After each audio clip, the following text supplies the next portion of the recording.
হযরত আব্দুল্লাহ ইবনে খুবাইব রাদিয়াল্লাহু তাআলা আনহু থেকে বর্ণিত, তিনি বলেন, রাসূল সাল্লাল্লাহু আলাইহি ওয়াসাল্লাম তাকে বলেছে, হে আব্দুল্লাহ ইবনে খুবাইব, তুমি প্রত্যেক রাত্রে এবং দিনে অর্থাৎ সকাল বেলায় এবং মাগরিবের পরে ৩ কুল পাঠ করবা, অর্থাৎ সূরা ইখলাস, সূরা ফালাক, সূরা নাস।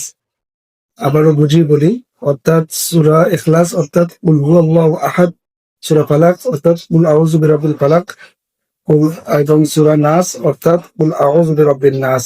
এই ৩ কুল তুমি সকাল সন্ধ্যায় পাঠ করবা। যদি পাঠ করো তাহলে সমস্ত অনিষ্ট থেকে তোমার জন্য যথেষ্ট হয়ে যাবে। সুবহানাল্লাহ। আবু দাউদ শরীফে আছে।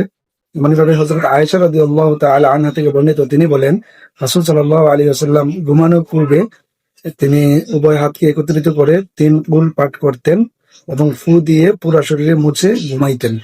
এর দ্বারা ফায়দা হলো, আল্লাহ তাআলা সমস্ত অনিষ্ট থেকে ওই ব্যক্তিকে বাঁচিয়ে দিবেন এবং সমস্ত হিংসুকদের হিংসা থেকে, সমস্ত বিপদ আপদ থেকে তাকে রক্ষা করবেন। আয়েশা রাদিয়াল্লাহু তাআলা আনহা এর হাদিস খানা বুখারী শরীফে আছে।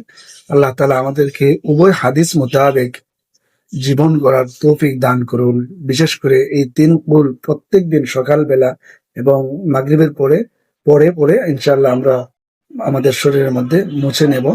তার মাধ্যমে আল্লাহ তাআলা আমাদের সমস্ত বিপদ আপদ মুসিবত থেকে রক্ষা করবেন। আল্লাহ তাআলা আমাদের সবাইকে আমল করার তৌফিক দান করুন। আমিন।